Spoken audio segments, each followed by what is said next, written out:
grad school.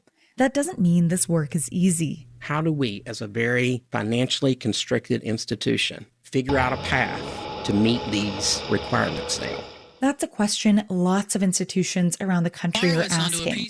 I spoke to ADA compliance officers at community colleges and bigger universities, and they all told me this deadline is top of mind on their campuses because now there's a clear standard for being out of compliance. The federal government is going to have to be the ones that does the investigations. And unfortunately, that's what makes institutions move, is that compliance piece. Lacey says she's glad this is a priority on some campuses, but she hopes it will one day become a universal standard. As a mother, I couldn't imagine my son being treated the way that I'm treated. And so I'm fighting hard so that that doesn't have to happen to anyone else because it's not fair. It's not fair. As Rogers and Lacey await the result of their lawsuit, they're proud to have top marks in their program despite the challenges. And they're excited to attend graduation in a few weeks, to walk together towards what they hope will be a better future, not just for them, but also for others like them. Chinaki Mehta, NPR News, Charleston, West Virginia.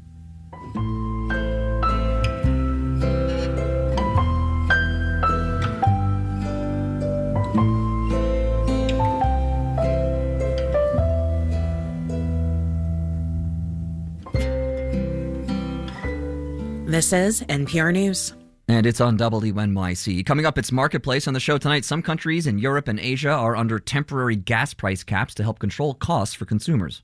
For shorter term, these measures are politically very attractive. But longer term, the whole economy suffers much more. The pros and cons of gas price caps and why the U.S. doesn't use them. That's coming up on Marketplace. We'll be back with all things considered at 7. It's 53 degrees right now in New York City. Temperatures in the low 40s overnight tonight. A little windy, maybe rainy too. It's 6:30. WNYC receives support from Classic Harbor Line, offering architecture boat tours, private yacht charters, and sightseeing sailing excursions throughout the year in New York City. More at classicharborline.com. This is WNYC 93.9 FM and AM 820, NPR News and the New York Conversation.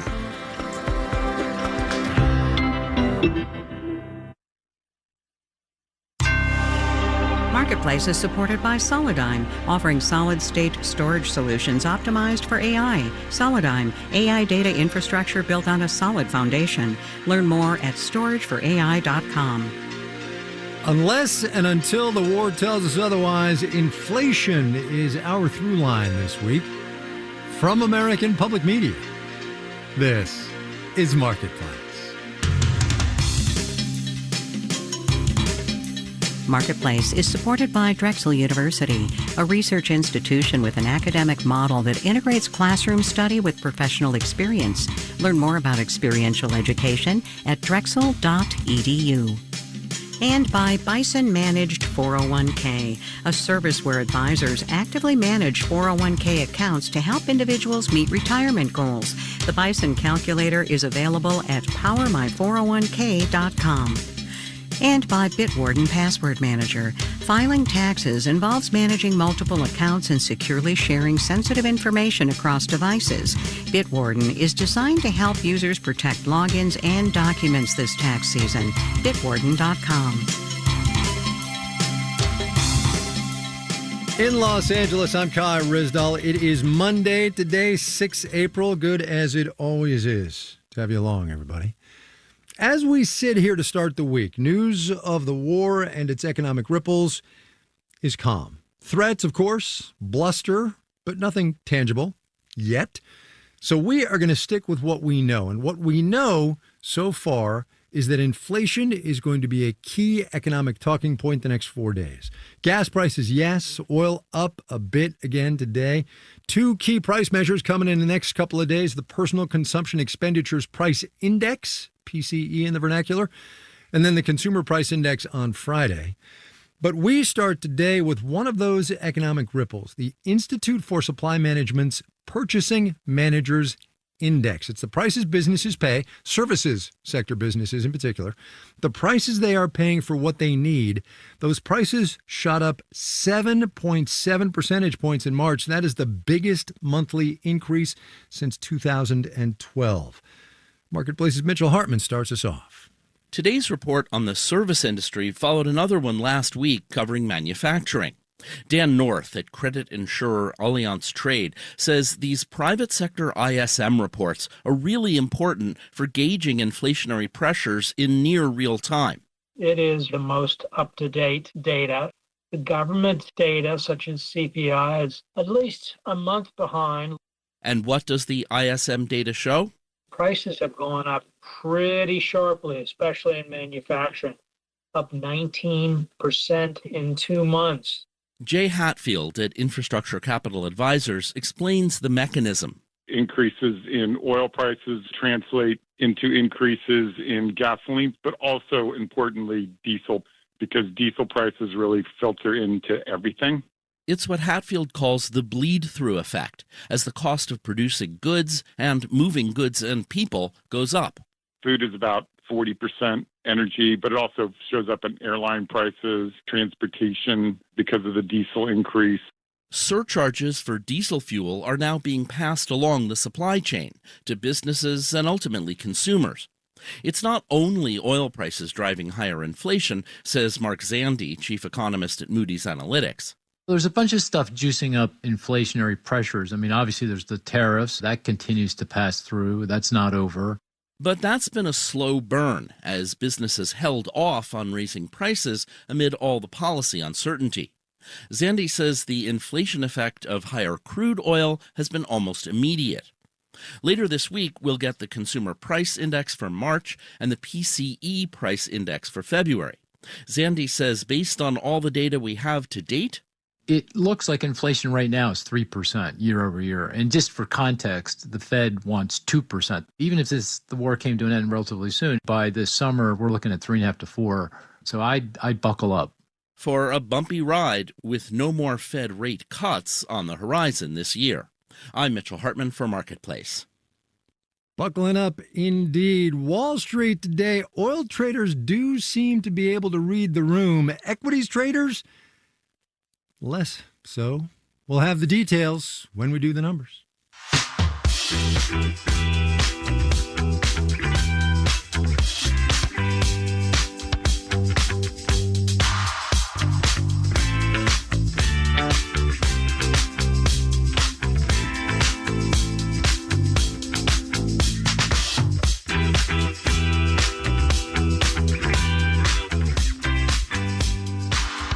I don't know if you saw this the other day, Thursday last week, I guess it was, but the president of South Korea, in a speech to parliament, called on South Koreans to, and this is a quote, by the way, save every drop of fuel.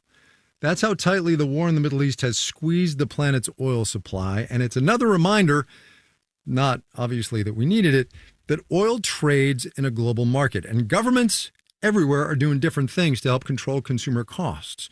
France and South Korea have imposed temporary price caps on gasoline, just for instance. Marketplace's Kristen Schwab has more along those lines. Most countries are feeling the pain of high oil prices, but Europe and Asia rely most on shipments through the Strait of Hormuz. Adiyam Surovic is a senior fellow at the Center for Strategic and International Studies. About 75% of all the crude from the Persian Gulf goes to Asia. So they're really, really hurting. Governments have encouraged people to drive less and work from home, but some have gone further, implementing price controls. Problem is, when you subsidize prices, people just think things are normal and they go ahead as if it was normal. Creating a happy little bubble where everything's fine is great for politicians and consumers at first, but it doesn't solve the supply issue. Catherine Wolfram, a professor of energy economics at MIT, says it makes it worse. You just kind of exacerbate a problem by not letting consumers see that this commodity is in fact, very, very scarce right now and very expensive.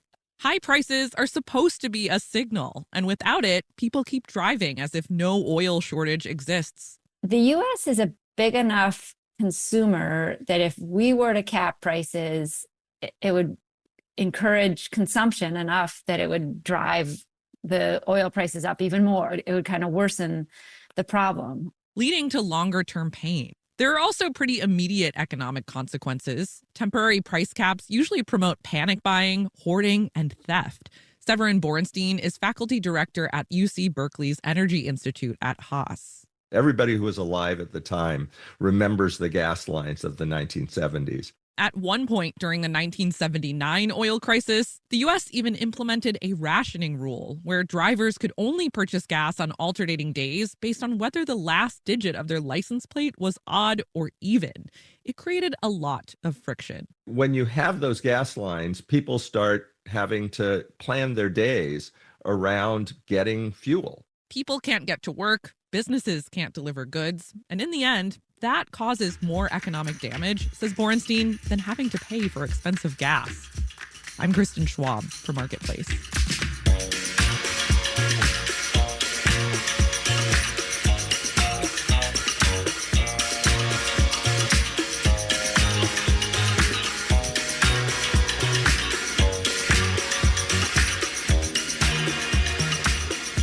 Healthcare is getting more expensive.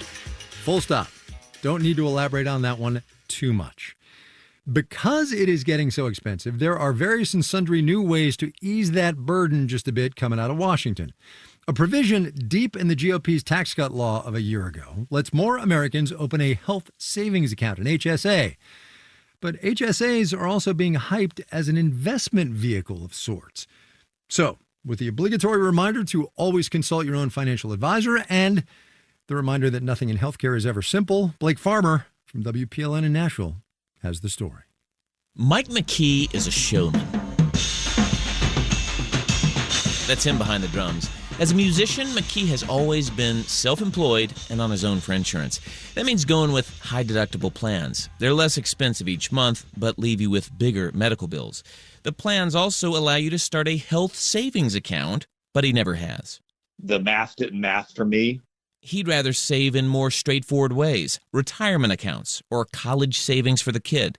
Plus, medical bills seem like funny money. If something catastrophic happens, you almost certainly won't have enough and can beg for mercy. He's been there. I'm so frustrated with the system that anything with medical savings and stuff, I'm just so turned off emotionally that I have to be really careful to be logical about it. One key misconception he and many others have is that the HSA is also a use it or lose it kind of account. Not so. The money is yours for life. With out-of-pocket costs going up constantly, more plans are eligible for HSAs.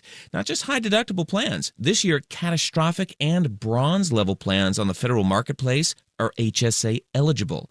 At this point, roughly a third of all privately insured individuals are covered by an HSA. There aren't many better deals. The money goes in and comes out tax-free, and if you build up a balance, you can invest in the stock market. Those gains aren't taxed either. Michelle Long is a policy researcher with KFF. The small share of people who do choose to invest, and it is very small, could certainly see some benefits if they keep that money in there over time. Of course, if you're living paycheck to paycheck, Long says it's virtually impossible to take advantage. HSAs in this way tend to benefit more the higher income enrollees because those are the ones who have the disposable income to set aside at the end of the month. Plus, people with higher incomes have more to gain from tax shielding. Still, you don't have to be rich to realize the benefits, but you do have to set up a special bank account, put aside the money, keep receipts, and reimburse yourself as you go. Rachel Schreiber is a marketer and mother of two in Tennessee. I do think it is worth a headache because it's a tiny headache. It is money out of my budget that would be spent anyway. It's tax-free, and there's the hope that it can get invested. But for now, it's just a hope. Because even in years when she can afford to max out her HSA to the federal limit, which is now more than $8,700, Schreiber and her family find a way to spend pretty much all of it. If I'm paying for braces, physical therapy, my kid has an accident on the wrestling mat and needs PT, imaging, orthopedic care, there goes the savings. She's hoping to hold on to more of her HSA savings when the kids get on their own plan. In Nashville, I'm Blake Farmer for Marketplace.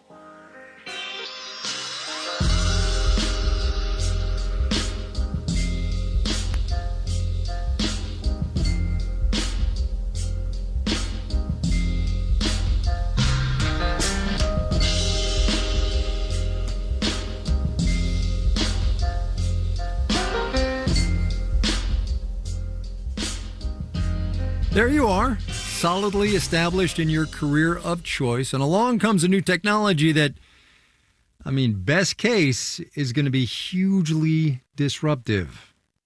Sound familiar? Almost every day now, there's a headline about what AI could do or is already doing to the job market. So if you're among the millions who've got another 10 or 20 or 30 years of work ahead of you, what might you be doing now to stay on top of it all? Marketplace's Samantha Fields has been wondering. Maybe I shouldn't admit this on the radio, but AI stresses me out. I worry about it taking over my job and everyone's jobs. I also worry I'm not using it enough to stay employable for the next however many years I need to keep working. My friend Ryland, a video editor in Portland, Oregon, feels similarly. I have a hard time seeing it ending well for people in creative fields. It definitely feels more likely to me that we're going to get automated away than this will become like an empowering tool. I called Ryland and a few other friends who are also mid-career because I was wondering if I was alone in feeling this way. And I was wondering how much people are using AI so far compared to me. My friend Maria works in marketing at a multinational company in Miami, and she's using AI a lot, especially for research and data analysis, partly because her company has been offering lots of training and tools. I'm not an AI enthusiast, right? Like I wasn't. I'm one of these people who's very skeptical about AI and the use of AI for ethical reasons and stuff. But I have to say that in my day-to-day, it saves me tons of time. My friend Sarah is also using it at the grocery store where she works in Tucson, Arizona. I work in the produce department. It's not always the most profitable department because it's perishable. So there are huge margins for loss if you're not careful with ordering or if imports are delayed and things like that. So it does help us figure out how much to order and how to display things effectively. My friend Zafran is a college professor in Portland, Oregon, and she's been revamping some of her courses to incorporate AI. But she's also worried about what could happen if AI eventually makes people less interested in going to college. If our students don't feel the need for a higher education degree and enrollment goes down enough, are we going to need as many faculty positions, right? I'm still in my mid-40s, and so, I still have a long way to go for my career. And so therefore, just see. I also have a long way to go in my career, and I've been feeling like I have no idea how to set myself up so I'll still be competitive in an AI world. So I decided to call Jeff Baker. Hey, Sam. Hey, Jeff, how are you? Baker is a career coach in Vancouver, Canada, who's gone all in on AI, helping people learn it and figure out how to adapt their careers for about $100 an hour. Talking with him made me a little less worried about AI taking over my job, even though I am currently stuck at what he considers to be level 1 of AI literacy. Which is using AI like a Google replacement. There is so much more I could be doing with it than just using it as a glorified search engine, Baker says. Namely, learning how to create AI agents that effectively operate like digital people and work for me. Once you have a digital person that can think and plan and talk with you and create files and edit files, then you kind of feel like, whoa, sky's the limit here. In my case, it could maybe pull and analyze economic data or prepare background notes for an interview. He says not many people are creating and using AI agents yet, so there is still time to learn. But there's not going to be time forever. The best thing to do is start, he says. Watch a couple videos and then just play around. Maybe create one agent and see what it can do. Doing that will also help you see which parts of your job are vulnerable to being taken over by AI and which parts may be less so. There's all these things that AI can do better. There's the things only I can do. And then there's the things that actually need to be done in collaboration with AI. And that allows you to double down on the things that are uniquely human. Like in my case, interviewing people, recording sound in the field, or making judgment calls about what stories to cover and how. Still, he says all of us are going to have to learn to pivot and adapt in the coming years if we want to stay employable. And we'll probably have to keep doing it over and over. It's like we're all driving into the darkness, and some people can see 10 feet in front of them and some can see 200 feet. He says the ones who can see 200 feet will be able to make better decisions about what direction to go. I'm Samantha Fields for Marketplace.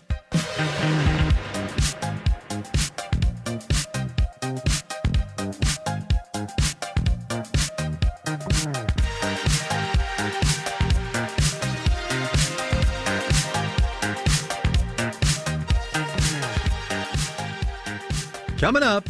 I really quickly learned while being in New York that I was meant to live in the mountains. Live and learn, I guess. First, though, let's do the numbers. Dow Industrial's up 165 points today, about 0.4%, 46,669. The Nasdaq gained 117 points, about 0.5%, 21,996. The S&P 500 added 29 points, 0.4%, 6611 there. Blake Farmer was telling us about health savings accounts. So, some health insurance companies, why don't we? United Health Group reports earnings later this month, by the way, rose 1.5%. Cigna climbed 2.1%. Elevance Health ascended 0.6%. Consumer products, you say? Sure, we got that. P&G, maker of Love's and Tide detergent, descended about 0.25%. Post Holdings, which makes Honey Bunches of Oats and Peter Pan peanut butter, lifted about 0.1%. Bond prices fell. The yield on the 10-year Treasury note thus rose 4.34% on the 10-year. You're listening to Marketplace. The Numbers is supported by Mercury, a fintech that offers banking, credit cards, and financial software. Marketplace is supported by Progressive Insurance, providing direct car insurance rates side by side with other insurance carriers. Customers can see rates and find an option that works for their needs. Now that's Progressive. Learn more at progressive.com. And by Odoo.com, offering integrated programs for sales, customer relationship management, inventory, and other business operations, designed to work together as a customizable software suite. Odoo, all your business on one platform. And by Solidigm, offering solid-state storage solutions optimized for AI with higher capacities, greater speed, and energy efficiency. Solidigm, AI data infrastructure built on a solid foundation. Learn more at storageforai.com.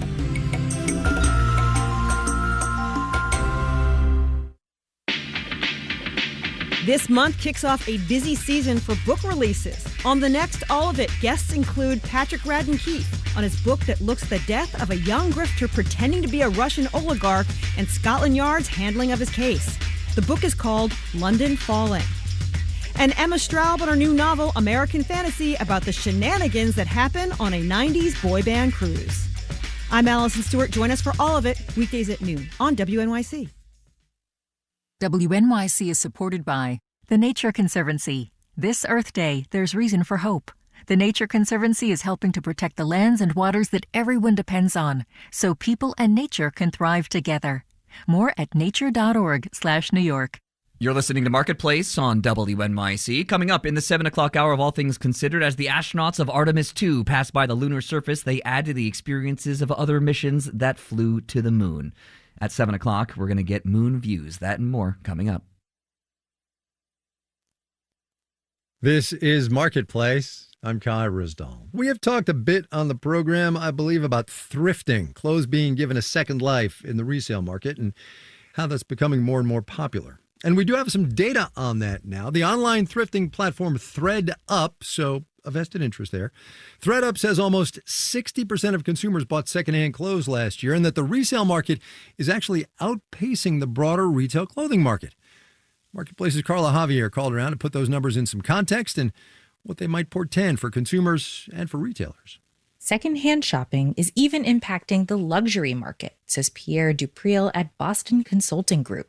It was a side conversation 5 years ago.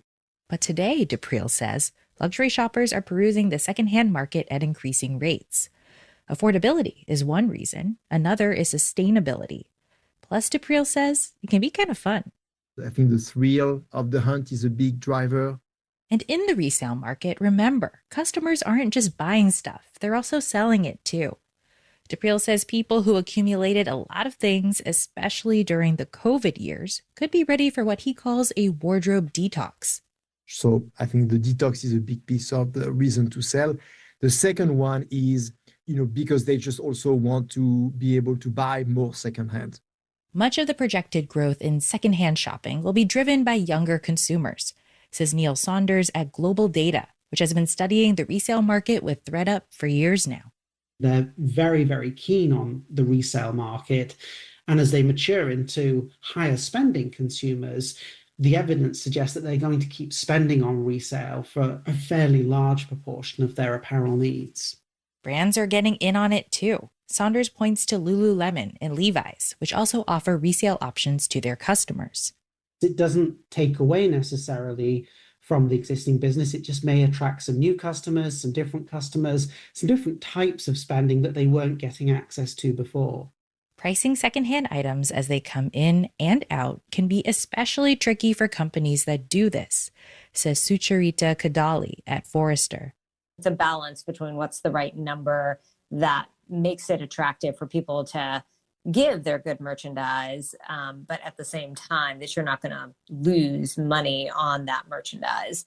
Kadali says people making subjective calls could find that challenging, but technology could help companies at least break even, if not be profitable. I'm Carla Javier for Marketplace.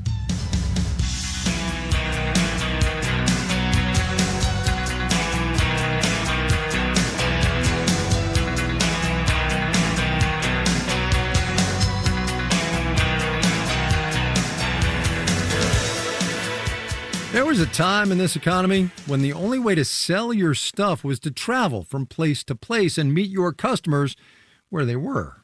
Traveling salesmen were a thing, actually, in the early days of the last century, a thing that has now almost completely vanished. Almost. Because some businesses have added a modern twist. Here's this next installment of our series, My Economy.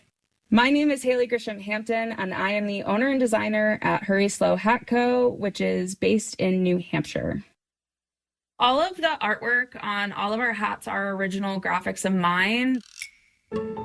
I went to Parsons School of Design and studied fashion. I was actually born in Littleton, New Hampshire, and kind of ran away to the city.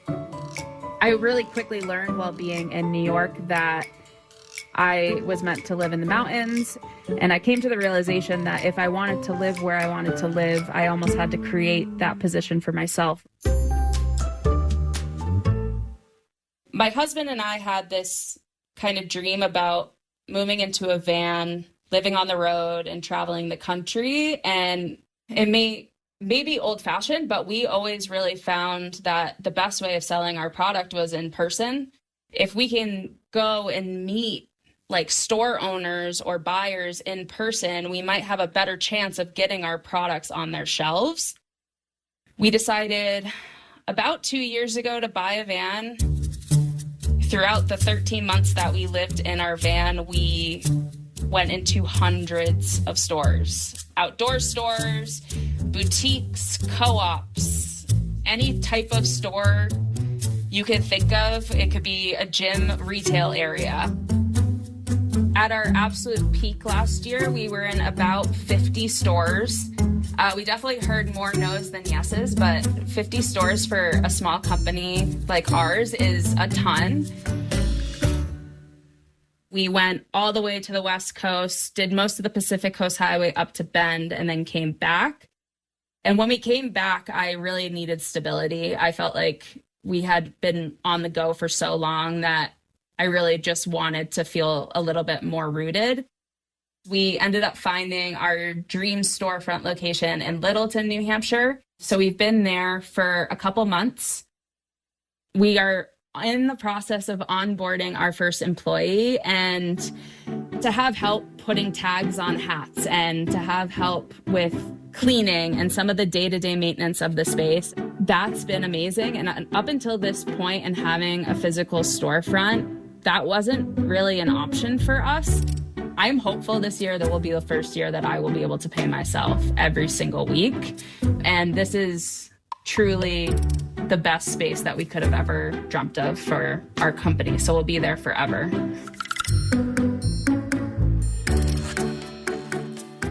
Haley Grisham Hampton there, owner of Hurry Slow Hat Co., now based in Littleton, New Hampshire. Whether you are taking your business on the road or building it where you are, we want to hear about it. Let us know what's going on, would you? Marketplace.org/myeconomy.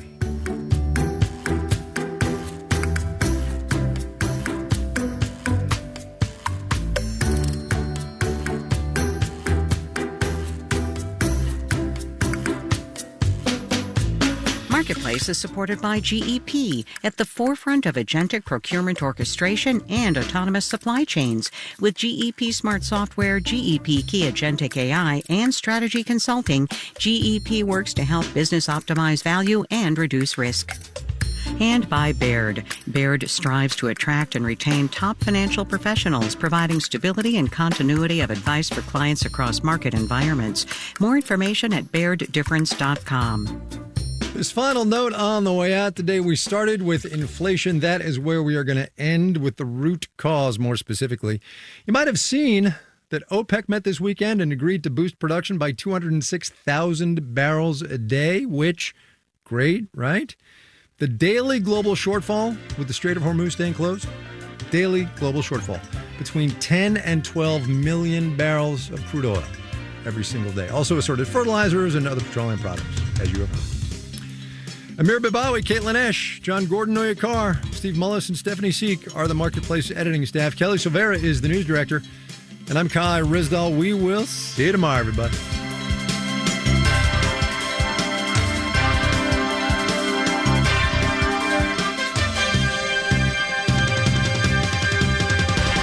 This is APM. WNYC is supported by